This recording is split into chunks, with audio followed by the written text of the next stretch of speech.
Hello everyone. So let's continue with our Visionized test series. We already have completed 50 questions earlier. So today we will solve next 10 questions from 51 to 60. Okay. So let's start. Meanwhile, uh, do subscribe the channel. Okay. So the Pran portal was continuously in the news in recent times. Which of the following statements best explain its objective? आप सब इसका answers दें और जब 10 में से आपके कितने सही होते हैं आप वो कमेंट सेक्शन में जरूर लिख के बताएं। ठीक है। So which of the following statement best explain its objectives? Okay. So it is a portal for monitoring of implementation of National Clean Air Program. Okay. क्या ये है? It will provide online education to far-flung areas where physical infrastructure of education is not present. Okay. क्या ये है? It will provide the Gram Panchayat with a single interface to prepare and implement their Gram Panchayat development program. क्या ये है? It will ensure hassle-free disbursement of pension to retired state government employees. यहाँ पे अगर आपने इसके बारे में नहीं पढ़ा है तो ये बहुत टफ हो जाता है वैसे पता करना। बट अब इसे लगता है प्राण प्राण means it it relates to your life. तो वहां से आप को रिलेट करके यू कैन गेस कि हाँ ठीक है ये नेशनल क्लीन एयर प्रोग्राम होगा। ओके। ठीक है। तो इसका आंसर जो है वो आंसर ए ही है। Portal for regulation of air pollution in non attainment cities means जहां अभी भी एयर पॉल्यूशन बहुत खराब है, फॉर एग्जांपल दिल्ली, तो वहां के लिए ये प्रोग्राम लाया गया। ठीक है। इस प्रोग्राम के अंदर जो है अभी 49 सिटीज ही है अराउंड 131 में जहां पे एयर क्वालिटी में कुछ हद तक सुधार हुआ है। ठीक है। चलिए अब नेक्स्ट क्वेश्चन हम देखते हैं। क्वेश्चन 52 ये क्या कह रहा है? Under the constitution of India which of the following are privileges are conferred on the citizen of India and denied to।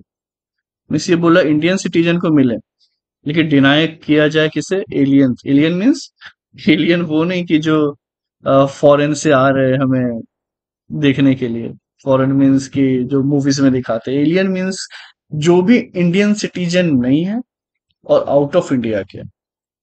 ठीक है। उन्हें एलियन कहा जाता है। ओके। इसमें क्या है? Right against discrimination on ground of religion, race, caste, sex और प्लेस ऑफ बर्थ। क्या ये किया जा सकता है? Second, right to freedom of speech and expression, assembly, association, movement, residence and profession. क्या ये किया जा सकता है? थर्ड ऑप्शन है right to serve as a जज इन द हायर जुडिशियरी। क्या ये किया जा सकता है? फोर्थ है right to contest for membership of parliament and the state legislature. क्या ये किया जाता है? ऑप्शन है आपका 2 3 2 4 1 3 एंड 1 2 4। इसका आंसर जो है वो है 1 2 3 4। चारों ही इंडियंस को मिले हैं, इंडियन सिटीजन को डिनाई किया हुआ है एलियंस जो कि फॉरेनर्स है। ठीक है। जैसे कि ये देखिए, right against discrimination on the ground of religion, race, caste, sex और प्लेस ऑफ बर्थ। इंडिया में ये चीज नहीं की जाएगी, लेकिन अगर मान लीजिए ये चीज पे तो हम इंडियंस वैसे भी नहीं करते हैं डिस्क्रिमिनेशन, लेकिन प्लेस ऑफ बर्थ के हिसाब से हम कर देते हैं कि अगर फॉरेनर हो, हमारे देश के नहीं हो, तो आपका जो है कुछ राइट्स हम उस पर डिस्क्रिमिनेट कर सकते हैं। ओके। इसके बाद right to freedom of speech and expression. अब क्योंकि ये इंडिया के ही जो लोग हैं, जो इंडिया के जो रेसिडेंट्स है, उन्हें ये चीज दी हुई है कि फॉरेनर आके इंडिया के बारे में कुछ भी जरूरत से ज्यादा गलत चीजें नहीं बोल सकता, क्योंकि इंडिया इंडियंस पे हम एक रेस्ट्रिक्शन भी लगा सकते हैं। ठीक है। हमें जैसे हमने पहले देखा भी है कुछ क्वेश्चंस में कि जो आर्टिकल 19 है वो एक वैलिड रेस्ट्रिक्शन भी रखता है कि आप हर कुछ नहीं बोल सकते। ठीक है। इसके बाद right to serve as a जज इन द हायर जुडिशियरी। देखिए जजेस हायर जुडिशियरी भी सिर्फ इंडियंस ही हो सकते हैं, बाकी कोर्ट के नहीं, जैसे president of India, governor of India, ये सब जो है खासतौर पे जो एग्जीक्यूटिव बॉडी हुई और आपकी जुडिशियरी बॉडी हुई, तो वहां पे इंडियंस ही होंगे। ओके। तो ये इंपॉर्टेंट हो जाता है। इसके बाद right to contest for membership of parliament and the state legislature. तो ये भी जो है, इसमें भी हम डिफरेंस कर सकते हैं, किसके बीच में, इंडियन के बीच में और एलियंस के बीच में। ठीक है, तो इसका आंसर डी हो गया, which I have already shown you. आगे चलते हैं, क्वेश्चन नंबर 53।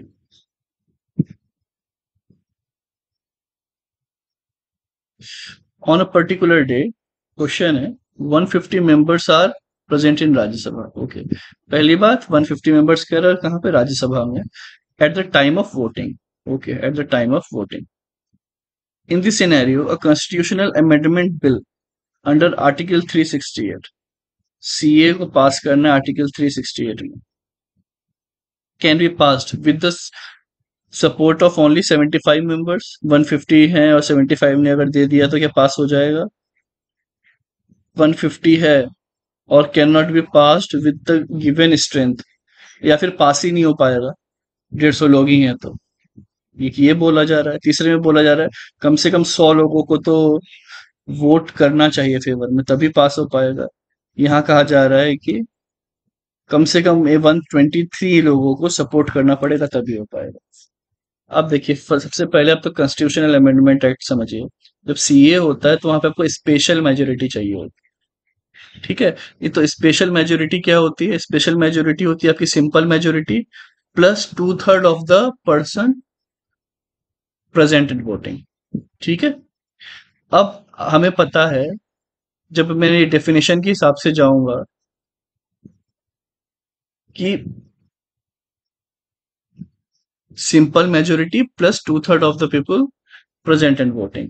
अब यहाँ पर टोटल आइडियल सीट्स कितनी है राज्यसभा में? ये 245।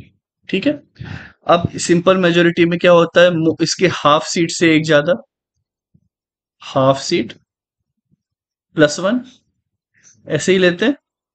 अब इसका 245 का हाफ क्या हो जाएगा? 122 और +1, या फिर 123 सीट्स। पॉइंट में तो हम नहीं लेंगे, ऑब्वियस सी बात है, तो ये क्या 123, 123 को हम 2 से मल्टीप्लाई करेंगे तो 246 हो जाएगा, मतलब ये हाफ से ज्यादा होगा। ठीक है, तो पहली कंडीशन तो ये है कि सिंपल मेजोरिटी ये होना चाहिए। सेकेंड कि 2/3 of the people present and voting. अब अगर 150 लोग हैं तो कम से कम 2/3 of the people present and voting होने चाहिए। ये कितना हो जाएगा आपका? मल्टीप्लाई बाय 2 डिवाइड बाय 3, ये कैंसिल आउट हो जाएगा, ये हो गया 50, 50 इंटू 200। ठीक है, इसलिए देखिए ये आपको लगेगा अच्छा हाँ 100 लोगों ने दे दिया तो ये पास हो गया, बट ये गलत है, क्योंकि 100 तो होने ही चाहिए, बट साथ में ये भी होना चाहिए कि जितनी सीट है उसका 50% से ज्यादा लोग वोट फेवर में किए हुए हैं। तो इसका आंसर क्या हो जाएगा? Answer D. I hope clear होगा। अगर वही हम मान ले लोकसभा की बात है, अगर वहां पे मान ले कि 545 सीट्स हैं, तो 273 सीट्स कम से कम फेवर में होनी चाहिए, और फिर जो है आपका 2/3 of the people present and voting, जो कि 273 के अबव होने चाहिए।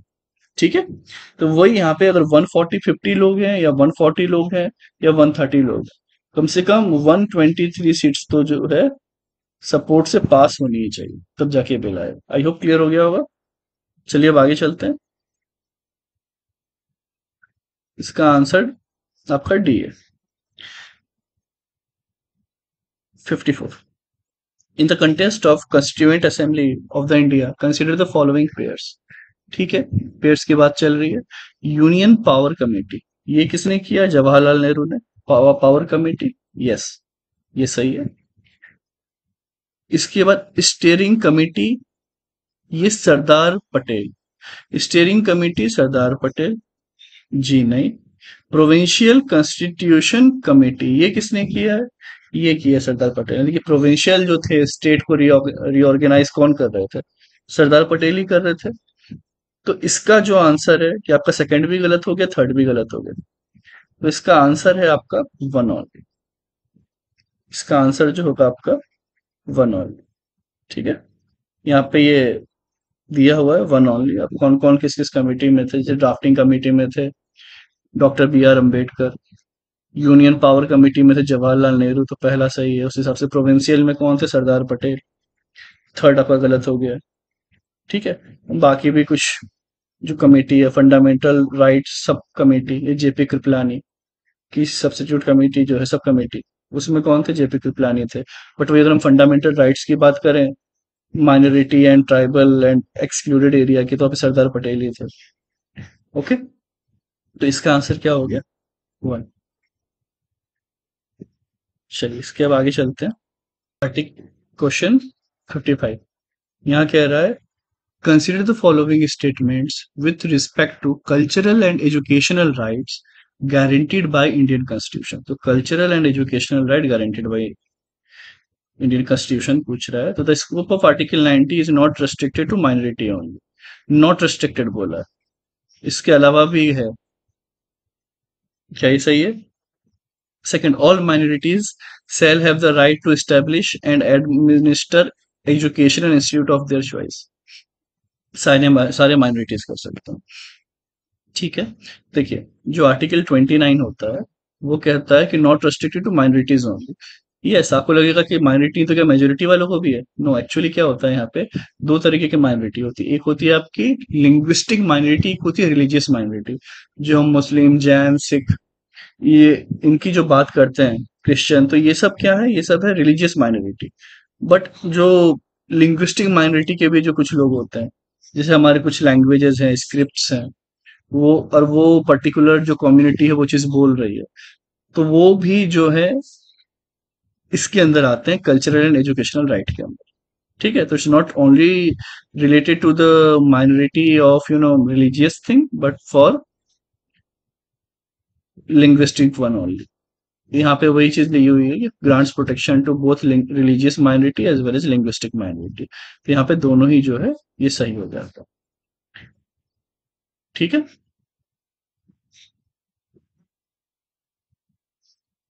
चलिए आगे चलते हैं। क्वेश्चन नंबर है 56 पे। Consider the following statement regarding the loss of citizenship under the Citizenship Act 1955। Okay, so when a person renounces his Indian citizenship, every minor child of that people also loses Indian citizenship। अब अगर मान लीजिए आपने किसी से शादी की, ठीक है, और आप दोनों अब सोच रहे हैं कि हम यूएस में सेटल हो जाएं। बहुत बार होता है आईटी वाले और ये सब, और इसमें कोई बुरी चीज नहीं कि रेमिटेंस हमारे देश में आ रहा है उसके थ्रू। अगर कोई सेटल हो रहा है तो उसके लिए ऑब्वियस सी बात है आपको वहां की सिटीजनशिप लेनी पड़ेगी, तो उसे इंडिया इंडिया की सिटीजनशिप चली जाएगी। तो अब अगर आपका कोई बच्चा है, माइनर है, साल 2 साल 4 साल का, तो क्या उसकी भी सिटीजनशिप चली जाएगी क्या, ये क्वेश्चन यहाँ पे पूछा हुआ है। ठीक है, और हाँ, आपने अभी तक अगर चैनल लाइक एंड सब्सक्राइब नहीं किया तो प्लीज कर दें। तो यस, तो यहाँ पे इसका आंसर है कि डेफिनेटली उनकी भी चली जाएगी, क्योंकि माइनर है, वो अपने डिसीजन नहीं ले सकते। अगर वो 18 ईयर्स के हो जाएं और वो बड़े हो जाए, वो फिर तब आके इंडिया में पिटिशन डाले कि नहीं मुझे इंडिया की चाहिए, तो उन्हें मिल जाएगी। ठीक है, बट यहाँ पे बाय डिफॉल्ट उनकी चली जाती है। ठीक है, सेकंड ऑप्शन कह रहा है कि when an Indian citizenship voluntary acquire citizenship of another country, his Indian citizenship automatically terminates. अब मतलब मान लीजिए आप अमेरिका में गए, वहां के सिटीजनशिप ले ली, तो क्या अब इंडिया को बताना पड़ेगा कि भाई मुझे यहाँ की छोड़नी है, या फिर ऑटोमेटिकली टर्मिनेट हो जाएगा? एक्चुअली में यहाँ ये भी आपका ऑटोमेटिकली टर्मिनेट हो जाएगा। ठीक है, तो इसका आंसर क्या है? आंसर आपका सी है। कोई ज्यादा एक्सप्लेन के लिए था नहीं, तो यहाँ पे बस मैंने आंसर लिखे छोड़ दिया, क्योंकि बाकी तो मैंने आपको एक्सप्लेन कर ही दिया। ठीक है, अब 57 पे हम चलते हैं। Consider the following statement with respect to the state human rights commission. State human, देखिए पहली बात ह्यूमन राइट कमीशन की बात हो रही, ठीक है, बट उसमें वर्ड क्या है, स्टेट। हमें स्टेट पे ध्यान देना। It can enquire into violation of human right, yes कर सकता है, बिल्कुल कर सकता है, only in respect to subject mention in state list and concurrent list. State list और कंकरेंट लिस्ट, नेशनल लिस्ट वाले में नहीं कर सकता। ठीक है, सेकंड क्या कह रहा है, if any case is already being inquired by the National Human Rights Commission, then the State Human Rights Commission do not inquire into that case। सही बात है। अब वो आपकी स्टेट लिस्ट या कोई भी लिस्ट में हो सकता है, it doesn't matter, concurrent list में ही जैसे है। अगर वो नेशनल ह्यूमन राइट कमीशन अगर वहां पर ऑलरेडी अपनी इन्वेस्टिगेशन कर रहा है, तो स्टेट ह्यूमन राइट कमीशन वो वहां पे इन्वेस्टिगेट नहीं करेगा। तो सेकंड ऑप्शन सही है। फर्स्ट ऑप्शन भी सही है कि it can enquire into violation of human right only in respect of subject mention, मतलब आप स्टेट और कंकरेंट में, आप नेशनल लिस्ट में जो लिखा लिखा हुआ है, जो सेंट्रल लिस्ट जो बोलते हैं एक्चुअली, उसमें जो लिखा है आप वहां पे इन्वेस्टिगेट नहीं कर सकते being a state human right commission, वो आप नेशनल का काम होता है। ठीक है, चलिए, तो इसका आंसर जो है वो सी हो जाएगा। ठीक है, इसका आंसर जो है सी हो जाएगा। इसके बाद बात करते हैं क्वेश्चन नंबर 58 की। Which of the following statements is are correct regarding the vice chairman of NITI. Again ये वर्ड इंपॉर्टेंट है, हम चेयरमैन समझ के आंसर से लिखने लगते हैं कि चेयरमैन ये होगा वो होगा। नो, सो वाइस चेयरमैन, तो vice chair appointed by the prime minister. Okay, yes, सही है। He enjoys the rank of minister of state. Minister of state करता है क्या? नहीं, ये गलत है। ये मिनिस्टर ऑफ स्टेट नहीं, ये आपका काउंसिल ऑफ मिनिस्टर जो होते हैं उस लेवल पे, उस रैंक को एंजॉय करता है। He chair the meeting of regional council. Third क्या कह रहा है कि he chairs the meetings of regional council. क्या रीजनल काउंसिल की meeting vice chairman of NITI Aayog करता है? जी नहीं, ये कौन करता है? चेयरमैन ऑफ नीति आयोग वो कौन है? Prime minister. या फिर वो जिसे नॉमिनेट करते हैं वो चेयर करता है रीजनल काउंसिल्स को। ठीक है, वाइस चेयरमैन डायरेक्टली नहीं होता, वो प्राइम मिनिस्टर यानी कि चेयरमैन होते हैं। अगर चेयरमैन नहीं रहे, वो किसी और को नॉमिनेट कर दे तो फिर वो करेगा। ठीक है, तो ये भी गलत हो गया, सेकंड भी गलत हो गया, कौन सा सही है? Only first. तो answer is C, one only. ठीक है, चलिए अगला देखते हैं। Which of the following statements are correct with respect to presidential system of the government. Okay, जो प्रेसिडेंशियल सिस्टम है इसके लिए क्या क्या इसमें सही है? ठीक है, प्रेसिडेंशियल सिस्टम की बात हो रही है, not parliamentary. The president is the real head of the government. Yes, सही है कि इंडिया में प्रेसिडेंशियल नहीं है, तो यहाँ पे तो ऑन पेपर बस कह देते हैं हम कि हेड है, बट वहां पे एक्चुअल पावर वाइज भी हेड होता है। अब ये कहाँ का प्रेसिडेंशियल, लाइक यूएसए में जो है हमारा यूनाइटेड स्टेट्स ऑफ अमेरिका, तो वहां पे प्रेसिडेंट प्रेसिडेंशियल सिस्टम है। The president is responsible to the legislature. नहीं, जब प्रेसिडेंशियल जहाँ पे सिस्टम होता है वहां रिस्पॉन्सिबल नहीं होते लेजिस्लेचर के लिए, क्योंकि वहां पे डायरेक्ट लोग जो है वोट देते हैं और प्रेसिडेंट बनाते हैं। तो वहां पे लेजिस्लेचर का कोई डिपेंडेंसी नहीं होती है, तो उसके लिए रिस्पॉन्सिबल भी नहीं होता। आपने बहुत बार देखा होगा अभी जब ट्रम्प वर्सेस समवन, ठीक है, तो ये इनका इस तरीके से ओपन ये चलता है और वोटिंग होती है उस हिसाब से, तो कोई रिस्पॉन्सिबिलिटी नहीं रहती, तो इसलिए रिस्पॉन्सिबल होते भी नहीं लेजिस्लेचर के। सेकंड यहाँ पे रॉन्ग हो जाएगा। The United states America follows the system of presidency, वो तो ऑलरेडी जो भी मैंने भी आपको बोल दिया था, तो इसका आंसर क्या होगा? C, one and three. Okay, चलिए अब अगला देखते हैं। With reference to the production of millet in India consider the following statements. जो मिलेट्स क्या होते हैं, सबसे पहले तो ये बताइए आप, मिलेट्स क्या होते हैं? ये जितनी भी चीजें हैं, देखिए, आपका ज्वार बाजरा और इस तरीके की जो फूड ग्रेन्स हैं, ठीक है, ज्वार बाजरा मेज मक्का, ये सब मिलेट्स में आते हैं। ओके, तो दे have low per hectare yield at the national level compare to wheat and paddy. अगर इंडिया में व्हीट एंड पैडी की बात की जाए तो इनका पर हेक्टेयर यील्ड कम है। यस, सही है, क्योंकि जहां पे ये सब चीज का अराउंड थ्राइस से फोर टाइम्स जो है व्हीट एंड पैडी का यील्ड ज्यादा है एज कंपेयर टू आपका मेज बाजरा रावी ज्वार। Okay, and their production has decreased in India during last 2 decades। अब ये सोचने वाली बात है, अगर आपने नहीं पढ़ा है तो आपको लगेगा कि नहीं, ऐसे कैसे हो सकता है, इंडिया में तो सब कुछ इंक्रीज ही हो रहा होगा ना, भले परसेंटेज में इंक्रीज ना हुआ। But actually this is correct, this is true. So answer is option C. ये आप देख लीजिए यहाँ पे कि united nation has declare 2023 as the international year of millets. ये काफी इंपॉर्टेंट रहता है ये मिलेट्स, इसमें काफी ज्यादा न्यूट्रिएंट्स होते हैं, तो ये 2023 जो है इंटरनेशनल ईयर्स ऑफ मिलेट घोषित किया गया था। And millet is collective term referring to a number of small seeding annual grasses, और बहुत अलग अलग चीज को, और साथ में आपका ज्वार, रागी, ठीक है, बाजरा, मिलेट्स जो है आपका, बाजरा एंड ऑल, ये सब जो है इसी में आते हैं। इंडिया जो है लार्जेस्ट प्रोड्यूसर है मिलेट का वर्ल्ड में, और तो प्रोडक्शन डाउन हुआ है लेकिन अभी भी लार्जेस्ट है। वर्ल्ड का 20% सिर्फ इंडिया में होता है, और एशिया का 80% सिर्फ इंडिया में, तो बहुत बड़ी बात है। अगर हम और बढ़ाएं तो हम 30% भी कर सकते हैं वर्ल्ड का, लेकिन अभी उतना नहीं हो रहा है। तो इसका एक मेन रीजन है कि नेशनल एवरेज पर हेक्टेयर जो 1 टन है ज्वार का, 1.5 बाजरा का, एंड 1.7 रागी का, अगेंस्ट 3.5 टन किसका, वीट, 4 टन ऑफ पैडी, उतने में हम 4 टन पैडी उगा देते हैं, उतने में हम 3.5 वीट कर देते हैं। तो जनरली ये जो है आपके मिलेट्स, ये ज्यादा से ज्यादा कहाँ पे होते हैं, आपके राजस्थान, मध्य प्रदेश, गुजरात, जहाँ पे थोड़ा वाटर स्कार्सिटी है, जहाँ वाटर की कमी है, उतना अच्छा फर्टाइल लैंड नहीं है, जो वहाँ पे ज्यादा नदियां नहीं है, तो वहाँ पे इसका प्रोडक्शन ज्यादा अच्छा होता है, क्योंकि कहीं ना कहीं वाटर रेजिस्टेंट होता है। ठीक है, वाटर रेजिस्टेंट भी होते हैं, इनफैक्ट जो आप बोल सकते हैं क्लाइमेट रेजिस्टेंट एक सही वर्ड होगा, कि क्लाइमेट अगर एडवर्स भी हो जाता है तो भी सस्टेन कर जाता है। ओके, चलिए, thank you very much, and please subscribe the channel. बाकी मिलते हैं नेक्स्ट सेशन में।